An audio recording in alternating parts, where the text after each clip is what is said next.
Labdien!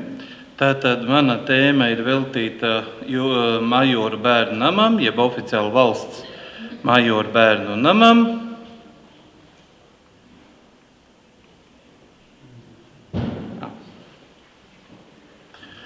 Tātad valsts Majoru bērnu nams īstenībā jāsaka tā, ka viņš ir ierīkots tātad Majoru muižā, un tāpēc daži vārdi par pašu šo te vietu.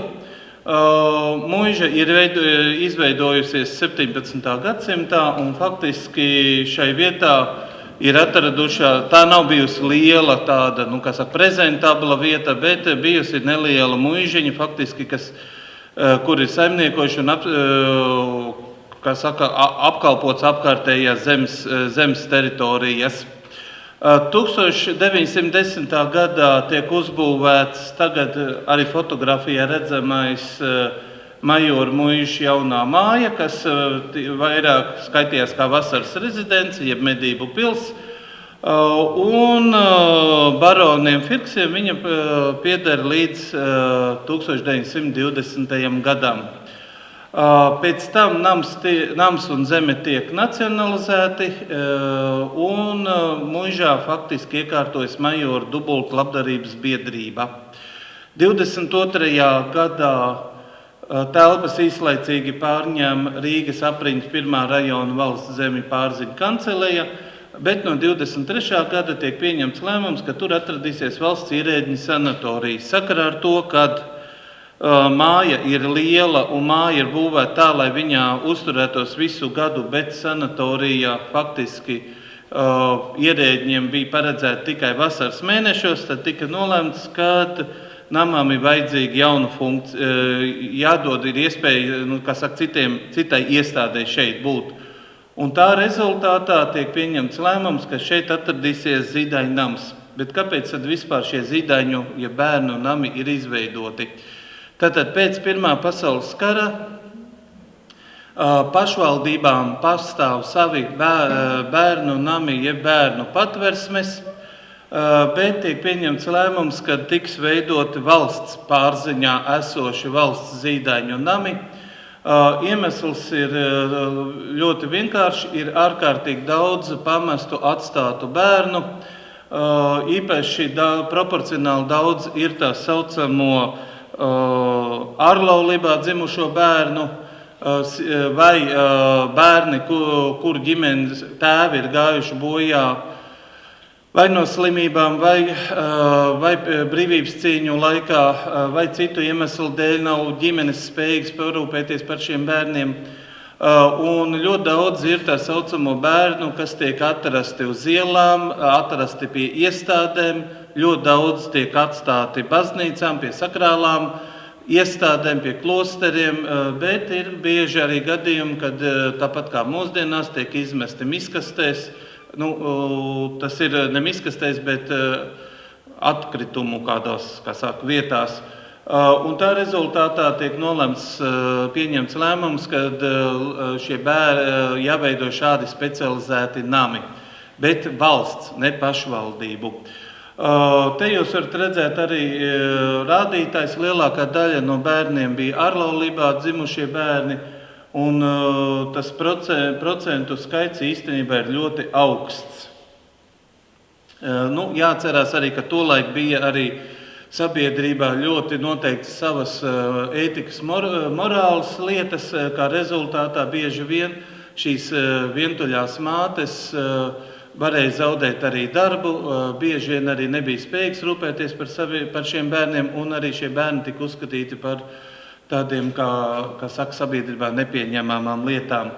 22.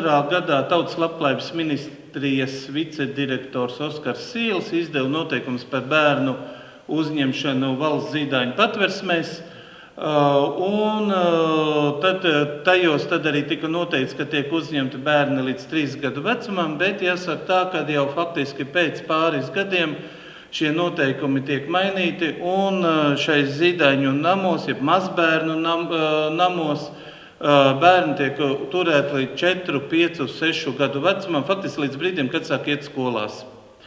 Un tālāk tad jau šie bērni tiek nodoti pašvaldību bērnu patversmēs vai bērnu namos. Vēl viena tāda būtiska lieta, ka pirms Majoru bērnu nama izveides, tātad 1922. gadā tiek dibināts pirmā bērnu šāda te patversme, vēlāk Zīdaiņu nams, tas ir Rīgas valsts Zīdaiņu nams. Pēc Majoriem 1927. gadā tiek dibināts Zīdaiņu nams Grīvā, tas ir tagadējā Daugavpils pilsētas teritorija, un 29. gadā tiek dibināts Liepājā. Iemesls ir vienkārši tāds, ka ārkārtīgi liels ir šo te mazo bērnu, kuriem ir vajadzīga valsts aprūpe. Majoru bērnu nams, tātad sākumā viņš tiek dēvēts par valsts majoru bērnu patversmi, bet no 1930. gada līdz pat Otrā pasaules kara beigām, tātad 44. gada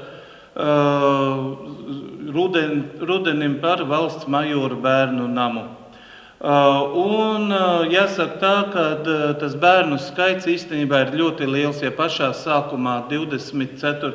gada martā, aprīlī jau no Rīgas tiek nogādāti pirmie 40 bērni, tad jau uz gada beigām tas bērnu skaits sasniedz pāri par 80, bet vispār vidēji gandrīz gadā bija ap 120–126 bērni.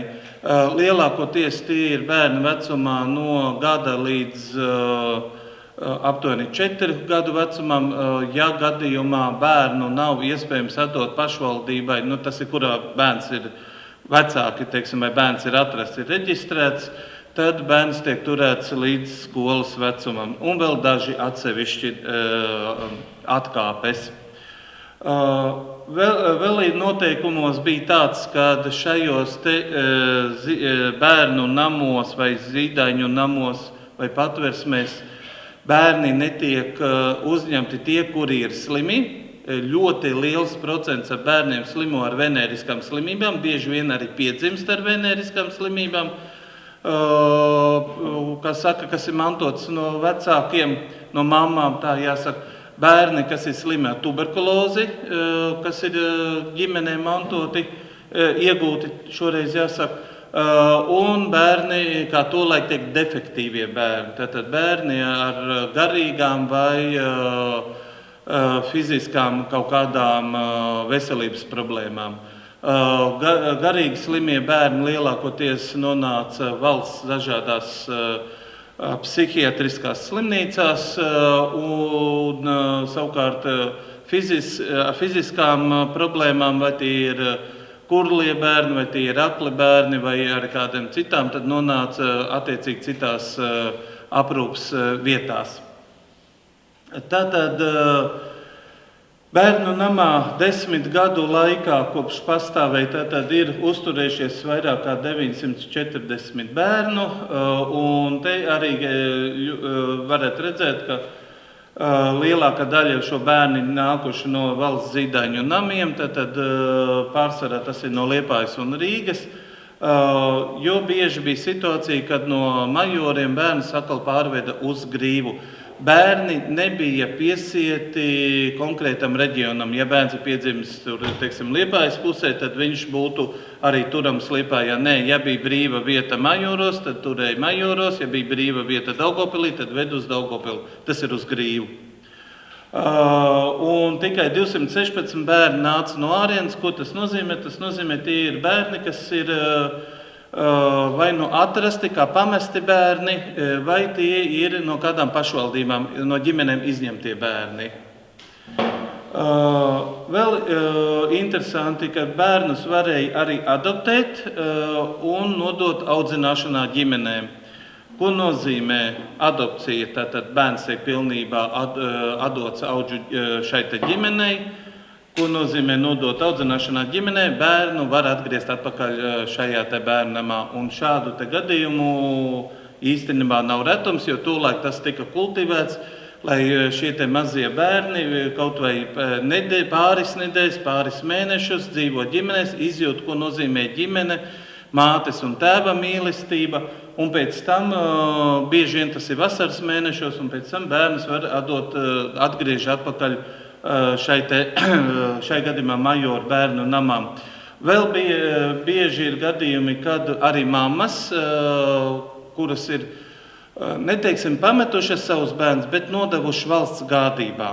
Tātad tas nozīmē, mamma apzināti atdod bērnu, pamatojot ar to, ka viņa nevar strādāt un par bērnu rūpēties vienlaicīgi. Bieži vien tās ir arī vientuļās sievietes, kur varbūt nav ģimenes locekļu, kas var parūpēties. Un pašas mātes varēja, kad bērnam bija kādi 3, 4, varbūt 5 gadi, bērnus pat izņemt un paņemt pilnīgi atpakaļ. Bet tajā gadījumā bija tas, kad mamma par bērnu uzturēšanu iestādē maksāja no saviem ienākumiem. Tātad faktiski sanāk tā, ka it kā bērns skaitās valsts aprūpē, bet viņš nav pamests. Un vēl tātad 530 bērni tie nodot pašvaldībām. Tas nozīmē, ka bērni sasnieguši šo 4-6 gadu vecumu un tiek nodoti bērnu namiem konkrētās pašvaldībās. Jāsaka tā, ka pašu bērnu namā nepārtraukti notiek arī dažādas izmaiņas. Telpās uzturās ne tikai bērnu telpas, ir pielāgots arī, kur dzīvo personāls. Tā skaitā arī iestādes galvenā pārzine. Tāpat tiek regulāri rūpēts, lai telpas paplašinātu un arī labiekārtotu apkārtējo vidi. Un tāds lielākais sasniegums, ko viņi tolaik pirms Otrā pasaules kara uzskatīja, ka bija tas, kad ir ierīkots šis te peldbaseins priekš bērniem, te jūs arī fotografijā viņu varat redzēt, kāpēc priekš šiem te bērniem speciāli baseini, ja blakus ir lielupe, ļoti vienkārši mazie bērni lielupē var noslīgt. Un tāpēc tika pieņemts lēmums, ka būs ļoti sekla vieta, kur tad bērni var uzturēties. Plus vēl 20. gadsimta 30. gados paša ārsta Jākaba Nīmeņa viens no uzskatiem bija, ka bērniem maksimāli vajag būt izolētiem no apkārtējās vides. Iemesls vienkārši, lai nesaslim bērni dažādām infekcijas slimībām. Jo te ir jāatgādina, ka antibiotikas faktiski masveidā sāk lietot tikai Otrā pasaules kara laikā. Vēl tāds būtisks varbūt tās lietas ir par atalgojumu un darbiniekiem. Tad jāsaka tā, ka atalgojums ir zems. Protams, iestādes, tātad galvenajam ārstam, jeb iestādes, kas direktoram atalgojums ir pietiekami liels, bet parastām slimnieku kopējām tās algas ir ap 40 līdz 60 lati mēnesī. Un te ir arī tā viena problēma, kas parādās, tātad darbinieku kopēju, piemēram, darba dienas ilgums ir varbūt 10 stundas, varbūt pat ilgāk. Tāpat viņiem var nebūt arī svētku dienas vai brīvdienas. Ja tu gribi brīvdienu, tev ir jāraksta iesniegums majoru bērnu nama pārzinē, tad viņa izdomās, vai var piešķirt šo te brīvdienu. Tā kā mums tagad, kad ir 2 brīvdienas no 7 dienām, tolaik tā nebija. Un arī tās maiņas varēja būt šīs te auklītes vai kopējas vairākas naktis pēc kārtas varēja dežūrēt, varēja pēc tam būt pa dienu un tad pa nakti brīvs. Īstenībā tas režīms bija priekš darbiniekiem visai tāds stingrs.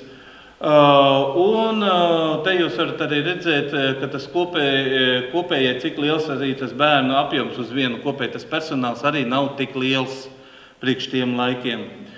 Vēl būtiski ir tas, ka tomēr sakarā ar to, ka tie bērni uzturās šajā namā, tad ir cenšanās panākt, lai bērniem būtu tāda saucamā mājīgā atmosfēra, tad tiek organizēti svētki.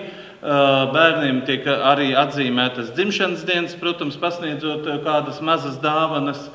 Un, protams, kaut kādos īpašos gadījumos tiek aicināti arī viesi, kur tad bērni uzstājas ar saviem priekšnesumiem. Ja vēl runājam par, tad bišķi atpakaļ, ja runājam par tādu lietu kā darba apstākļiem, tad interesanti ir tas, ka darbinieks varēja atlaist arī tad, ja viņš savā brīvdienā ir iedzēris alu.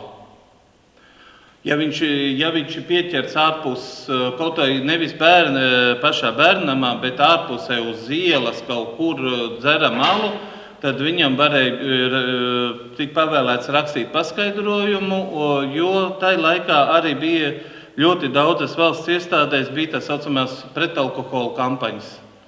Un arī, ja piemēram auklīte, ir vesels bars ziņojumu, kur tiek darbinieki atlaisti, jo lūk, auklīte runā pretīm vadībai. Vai auklīte neievēro noteikumus.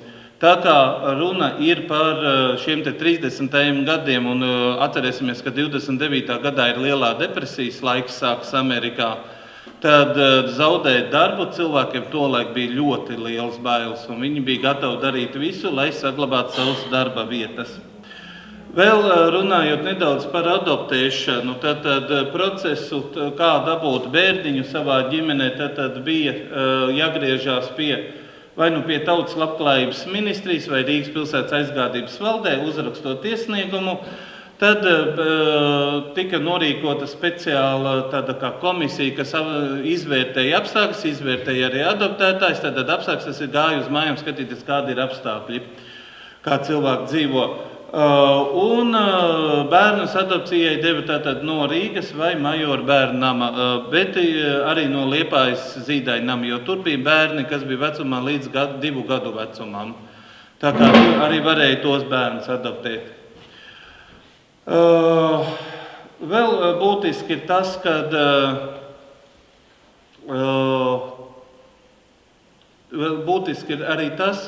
ka nedaudz grib ieskicēt arī pašu divu personību, kas faktiski gādāja par šīs valsts Majora bērnu nama uzturēšanu un pastāvēšanu. Viena ir Zelma Celms, sieviete, kas tātad bija bērnu nama pārzene no 1924. gada līdz pat 40. gadam. Jāsaka tā, ka faktiski caur viņas rokām gāja viss personāls, gāja caur viņas rokām arī visa administratīvā uzturēšana, jo otrs personība, tātad Jākaps Nīmanis, viņš bērnu namā nevis uzturējās katru dienu, kā mums liktos, ja jau ir iestādes galvenais vadītājs, bet uzturējās tikai atsevišķas stundas nedēļā. Iemesli ļoti vienkārši. Jākaps Nīmans bija arī ļoti noslogota personība, un 30. gados viņam pat pašam bija sava klīnika Daugavgrīvas ielā Rīgā, un faktiski viņš vairāk par pāris stundām nedēļā atvēlēt nevarēja, bet vislielāko smagumu, protams, iznesa Zelma Celms, kura tad uzraudzīja visu šo iestādi. Paldies par uzmanību!